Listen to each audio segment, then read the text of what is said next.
Ya, kali ini kita kedatangan satu buah smartphone yang punya spesifikasi flagship tapi dijual dengan harga 2 jutaan aja nih guys. Nah, jadi buat kalian yang mungkin saat ini cuma punya budget sekitar 2 jutaan tapi pengen punya smartphone dengan spesifikasi flagship, mungkin kalian bisa nonton video ini sampai habis karena siapa tahu kalian tertarik buat beli smartphone yang ada di dalam boxnya ini. Nah, kalau gitu biar nggak kelamaan kita langsung aja pindah ke kamera yang di atas supaya kita bisa lihat spesifikasinya lebih detail lagi guys.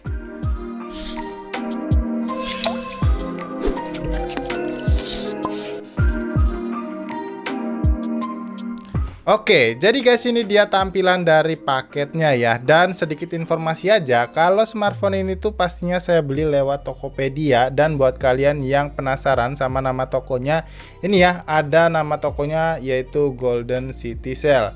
Nah kalau gitu kita langsung buka aja paketnya guys supaya biar nggak kelamaan. Dan nanti kalau saya udah kasih lihat ke kalian smartphone-nya apa, nanti saya kasih lihat juga ya untuk harganya. Saya beli di harga berapa? Ya, seperti ini paketnya, ya terbilang cukup rapih lah ya. Dan semoga aja smartphone-nya juga dalam kondisi baik-baik aja. Ya. Dan ini cukup menarik sih guys, karena smartphone ini tuh sejatinya pada awal perilisannya smartphone ini dijual di harga yang terbilang nggak murah guys, yaitu 16 jutaan. Oke nih ya, kotor dibersihin dulu guys. Ya, sekarang kita buka aja. Oke. Tampilan boxnya gitu aja ya, ini kita kasih lihat kosong nggak ada apa-apa. Dan sekarang kita langsung buka aja nih tetelinnya. Ini cukup rapih juga sih untuk packagingnya, dikasih bubble wrap yang terbilang cukup tebel. Dan oke, seperti kalian udah lihat ya. Nah ini dia smartphone-nya guys, dan ini adalah Sony Xperia 1. Nah, sedikit informasi juga nih ya. Smartphone ini tuh dirilis pada tahun 2019 dan di awal perilisannya seperti yang udah saya sebutin tadi, smartphone ini dijual di harga 16 jutaan. Tapi sekarang kalian bisa dapetin smartphone ini di harga 2 jutaan aja. Nah, kalau kalian penasaran sama harganya, ini saya kasih lihat ke kalian ya. Nah, ini dia harga dari smartphone ini guys. Saya beli di harga segini ya, dan nanti misalkan kalian memang tertarik buat beli smartphone-nya, link pembeliannya bakal saya cantumin di kolom deskripsi seperti biasa guys. Oke, kalau gitu kita lanjut ya buat bahas packaging boxnya. Dan sepertinya ya disclaimer aja pastinya karena ini adalah smartphone second. Semua hal yang terkait dari smartphone ini seperti aksesoris dan juga boxnya kemungkinan yang bukan orinya ya, alias OM. Jadi misalnya kalian nanti tertarik buat beli smartphone-nya dan kalian saya sarankan nggak pakai aksesoris bawaannya kayak charger dan juga kabel chargernya karena OM ya, jadi bukan yang ori. Oke, tampilan boxnya seperti ini aja ya, ketulis Xperia 1 di bagian depannya, dan di bagian bawahnya ketulis Sony. Di samping sini juga ketulis Xperia 1, di sebelah kanan juga ketulis Xperia 1 ya guys. Di bagian belakang, nah di bagian belakang ini ada beberapa key selling point dari smartphone ini. Kayak misalkan di sini ketulis untuk setup kamera utamanya yaitu triple kamera, dimana untuk masing-masing resolusinya sebesar 12 megapiksel nih guys ya, 12 megapiksel, 12 megapiksel, dan 12 megapiksel. Lalu untuk resolusi kamera depannya atau selfie-nya di sini ketulis 8 megapiksel. Nah yang menarik adalah layarnya ini sudah 4K HDR OLED display ya guys ya, dan yang paling menarik adalah jelas dari bagian layarnya ini karena sudah 4K nih guys resolusinya. Cuma kalau untuk baterai di sini ketulis 3330 mAh yang memang kalau untuk sekarang ini tergolong cukup kecil ya, atau kurang lah ya guys. Dan ini dia yang paling menarik lagi, yaitu untuk chipsetnya. Kalau nggak salah bukan 835 ya guys ya, yaitu 855 untuk chipset yang digunakan di Xperia 1 ini guys. Dan di sini ketulis ada IP ratingnya yaitu 65 anti debu dan juga anti air ya, yaitu IP 65 atau 68. Cuman saya nggak nyaranin kalian kalau misalkan kalian beli smartphone ini terus disengajain kenain air kayak gitu ya, karena belum tentu smartphone-nya dalam kondisi benar-benar masih bagus seperti di kondisi awal, karena takutnya udah dibongkar dan seal-seal yang ada di smartphone itu sudah dibuka-buka guys. Dan selanjutnya di sini ya ada beberapa keterangan lanjutan ya, yang pastinya juga sudah NFC. Bahkan memang Sony di smartphone yang 1 jutanya juga udah ada NFC-nya. Jadi ya sebenarnya fitur spesifikasi NFC ini terbilang cukup biasa lah ya kalau di smartphone Sony. Oke, kalau gitu kita langsung buka aja biar nggak terlalu kelamaan nih bahas boxnya. Dan kita lihat, nah ini dia smartphone-nya ya guys ya. Wow, warnanya putih seperti yang saya mau. Karena tadinya agak cukup bingung saya mau pilih warna putih atau warna yang abu-abunya, dan ini agak lengket ya ternyata. Oke, seperti ini. Ini aduh, sorry. Ini kita buka aja nih, agak lengket ya. Ini nggak tahu ditempel apa ini. Nah, kayak gini guys, ini tuh kan. Ini plastik kayak gini nggak mungkin sih smartphone 16 juta di awal dikasih yang kayak gini. Oke, kita singkirin dan ini smartphone-nya kita taruh dulu. Di bagian dalamnya ini ya seperti biasa yang sudah saya bilang, ini ada kepala charger yang kalau di sini dilihat sih outputnya dia bisa di ya nggak jelas ya guys keterangannya ini berapa watt untuk outputnya, cuman kalau dari build quality-nya jelas ini nggak layak buat dipakai. Jadi sekali lagi saya saranin kalian kalau beli smartphone ini jangan dipakai untuk kepala charger ataupun charger bawaannya. Nah ini juga ya charger bawaannya udah dari build quality-nya aja udah kerasa banget nggak layak buat dipakai. Dan selanjutnya ini ya ini kita dapetin handsfree ya, dan kalau ini ya masih oke lah ya kalau kalian mau pakai. Dan kemudian kita dapetin apa lagi nih, nah ini ada kabel OTG juga ya buat jambungin jack audio 3,5 mm. Kemungkinan berarti nggak ada jack audio 3,5 mm di smartphone-nya. Oke, itu aja yang kita dapetin dari paket pembeliannya. Sekarang kita beresin dulu dan kita langsung fokus ke smartphone-nya guys. Ya, jadi guys ini dia smartphone-nya, dan kalau kita lihat ya, di sini kita dapetin aksesoris tambahan juga kayak jelly case kayak gini, dan ini termasuknya lumayan ya, kayak gini udah pasti kalian nggak perlu beli. Dan ini adalah smartphone-nya yang dibungkus plastik kayak gini guys, dan ini nggak tahu ya di belakangnya ini ada apaan. Oh, ternyata kita dapetin tempered glass juga nih guys ya ternyata. Nah kayak gini guys, dan termasuknya lumayan juga kalau ini untuk mau kalian pakai atau enggak. Jadi ya tergantung kalian lah mau dipakai atau enggak. Dan ini dia smartphone-nya, ini kita kletek dulu ya, bikin jelek aja. Oke, kita kletek dan oke, seperti ini guys smartphone dari Sony Xperia 1-nya. Dan memang feel-nya ya bener-bener kerasa banget premium. Nggak salah sih kalau smartphone ini di awal perilisannya itu dihargai 16 juta. Tapi ya gitulah ya ciri khasnya Sony, nggak lama langsung jatuh banget harganya. Jadi buat kalian yang mungkin udah beli smartphone di harga 16 juta kemarin ya ngelus dada lah. Oke, kalau kita lihat dari segi fisik ya guys ya, sekarang kita perhatiin dulu. Ini tergolongnya kalau untuk framenya sih saya bisa bilang mulus ya. Jadi nggak ada yang gores-gores gitu di bagian frame sampingnya ya. Kalau kita lihat di bagian bodi belakangnya juga nggak ada goresan sih guys, cuman ada kotor aja di sini bisa dibersihin. Dan ya di bagian list atau bumper kameranya juga nggak terlalu ada goresan. Ini cuman kotor aja jadi bisa dibersihin. Dan untuk kalau misalkan di bagian cover lensanya juga nggak ada goresan kalau kalian bisa perhatikan. Ya tergolong bener-bener 97% mulus ya, seperti yang ditulis di judul penjualannya kayak gitu guys. Dan kalau kita perhatikan ya di bagian sebelah kanan ini cuman ada satu buah volume rocker atau volume up and down. Kemudian ada satu buah fingerprint scanner ya pastinya ini, dan ini bisa dibilang mungkin tombol power ya. Jadi nggak menyatu sama fingerprint scannernya atau fingerprint sensornya. Kemudian di bagian bawahnya ini mungkin adalah tombol shutter kamera ya, ini tombol tambah.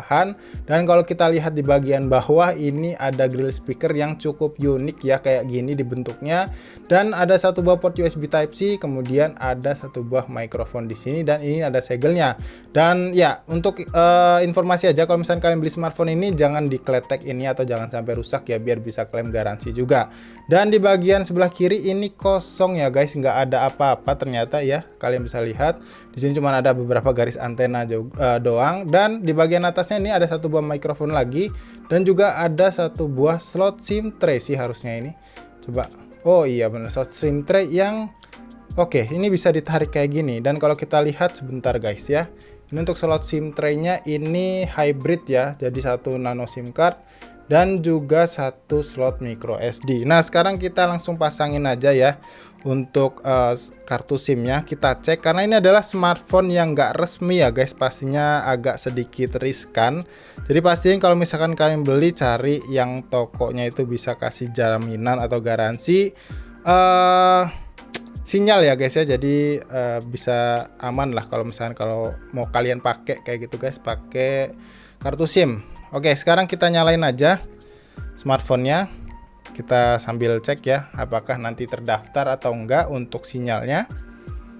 Dan sambil nungguin nyala, ini di bagian belakangnya ini udah berbahan kaca ya guys ya, jadi bukan plastik.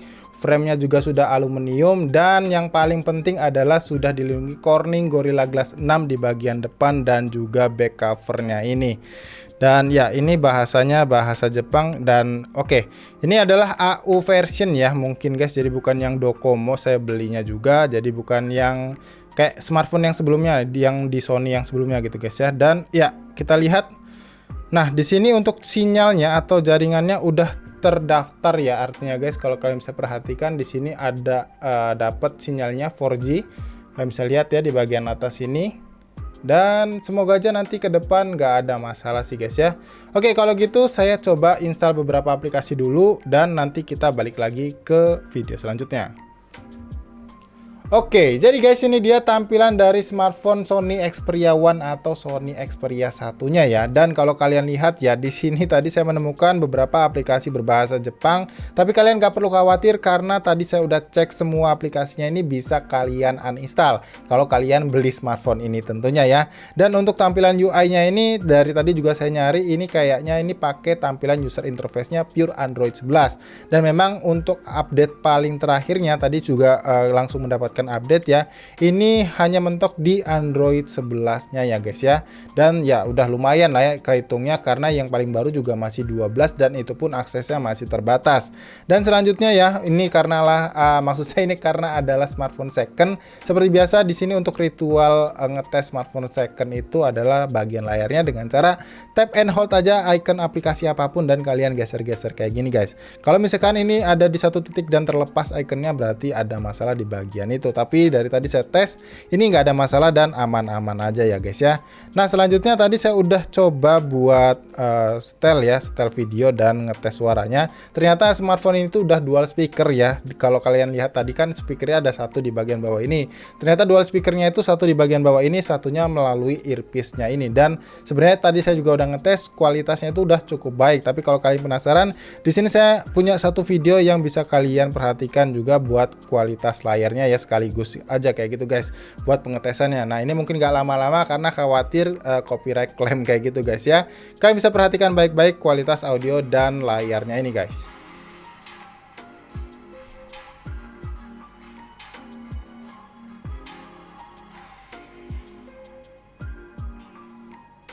Oke, seharusnya terlihat cukup jelas ya bagaimana kualitas layar 4K OLED-nya ini. Ya. Oke, saya rasa cukup ya guys ya untuk pengujian kualitas layar dan audionya. Dan kita lanjut ya, karena tadi saya udah install beberapa aplikasi seperti yang kalian bisa lihat di sini ada AIDA 64, Sensor Box, AnTuTu Benchmark dan Real Drumnya. Dan di sini saya coba kasih lihat ke kalian ke AIDA 64 di bagian sistem, dan ini ada iklan, kita skip aja. Nah, smartphone ini itu adalah varian RAM 6 GB ya guys, dan untuk memori internalnya 64 GB. Kemudian ini untuk versi Bluetooth-nya sudah versi 5.0, walaupun ya yang paling baru ada 5.2, tapi sudah terhitung lumayan ya guys ya untuk di tahun 2019 kemarin. Dan selanjutnya ini ke bagian CPU, dan kalau kalian tadi lihat di awal video, di bagian boxnya itu tertulisnya 835, tapi sudah terkonfirmasi dengan AIDA 64 ini kalau smartphone ini menggunakan chipset dari Snapdragon 855, dan struktur fabrikasinya dia juga sudah 7 nanometer yang tergolong ya masih bisa bersaing lah ya seharusnya di tahun 2022 ini guys. Dan lanjut ke bagian layar, di bagian layarnya juga sudah terkonfirmasi kalau dia ini benar-benar resolusinya 4K 1644 x 3840 pixel, dan ini menggunakan teknologi POLED ya untuk bagian panel layarnya. Untuk ukuran luas layar ini 6,5 inci, cuman rasio to body-nya atau screen rasionya ini adalah 21:9. Memang agak sedikit berbeda, dan ini adalah khasnya si Sony ya, karena dia cenderung memanjang ketimbang melebar guys. Dan dan untuk refresh rate-nya ini sayang juga masih hanya di 60 Hz aja. Cuman ya seharusnya masih lumayan ya kalau bisa ngasih resolusi 4K tadi. Dan selanjutnya di sini kita cek ke bagian sensor box, apakah smartphone flagship ini sudah terbuka semua sensornya, dan ternyata enggak ya guys ya. Dan yang uniknya di sini untuk sensor orientasi malah absen, karena biasanya sensor tekanan dan sensor suhu yang absen ya guys ya. Dan ini akan menarik apakah nanti memang masih sanggup untuk men-tracking GPS atau enggak ya, kita lihat nanti di video reviewnya. Tapi paling enggak ini untuk sensor giroskopnya harusnya dia sudah hardware ya, karena ya nggak mungkin kalau misalkan di awal perilisannya smartphone ini harganya 16 jutaan tapi sensor giroskopnya masih virtual gitu guys ya. Dan selanjutnya di sini kita cek Antutu benchmarknya, tadi saya juga udah ngetes, dan di Antutu benchmark versi 9 ya, walaupun bukan 9.3.2 yang paling baru, tapi ini masih bisa mendapatkan hasil skor Antutu benchmark di 514 ribuan.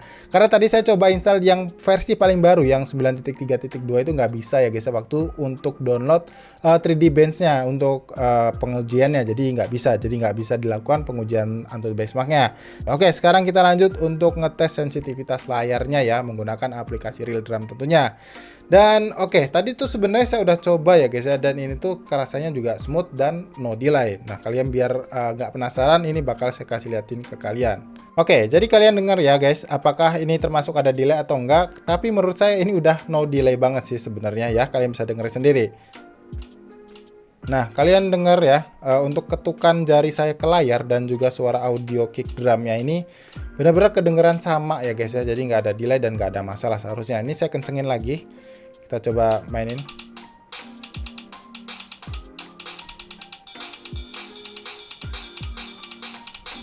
Ya, cukup lancar dan benar-benar nggak ada masalah ya di bagian sensitivitas layarnya ini. Seharusnya sih cukup aman ya buat kalian yang mungkin hobi bermain game di smartphone ini. Nah, yang terakhir di sini saya mau ngasih lihat ke kalian apakah kameranya ini berjalan cukup baik, dan ternyata memang masih cukup baik guys. Jadi bener-bener smartphone ini dalam kondisi yang layak untuk kalian pakai ya guys ya. Ini adalah layar lensa kamera utamanya maksud saya, dan ini adalah lensa kamera telefotonya, dan ini adalah lensa ultra wide-nya, dan ini adalah ini adalah lensa kamera depannya. Nah, ini masih berfungsi semua ya. Cuman di sini nggak bakal saya kasih sampel foto atau videonya dari smartphone ini, jadi nanti saya bahas aja di video review. Tapi kalau misalkan kalian nanti ada pertanyaan apapun soal smartphone ini, tinggalkan aja pertanyaan kalian di kolom komentar di bawah ini. So, untuk impresi awal saya soal smartphone ini ya, walaupun memang smartphone ini sudah second dan dirilis tahun 2019, saya benar-benar agak kaget ya sama kualitasnya. Ini bener-bener si tokonya ini nggak bohong lah, artinya sejauh ini amanah ya guys ya, semuanya itu berjalan cukup baik, dan untuk tampilan fisiknya juga mulus ya, hampir nggak nemuin goresan-goresan yang cukup berarti, dan semua fungsi-fungsinya itu berjalan cukup normal. Dan lagi-lagi ya, kalau misalkan kalian tertarik beli smartphone ini, seperti biasa link pembeliannya ada di kolom deskripsi di bawah ini guys. So, saya rasa kayak gitu aja dulu ya video unboxing soal Sony Xperia One atau Sony Xperia 1-nya ini. Lagi-lagi buat kalian yang punya pertanyaan soal smartphone ini, jangan sungkan tinggalkan pertanyaan kalian di kolom komentar di bawah ini guys. Karena siapa tahu nanti di video review juga bisa saya bahas untuk pertanyaan kalian gitu. Dan ya, kalau kayak gitu seperti biasa, kalau kalian suka dengan videonya, jangan lupa klik tombol like-nya dan dislike aja video ini kalau kalian gak suka sama videonya guys. Jadi sampai di sini saya Iksan pamit, and see you next time guys.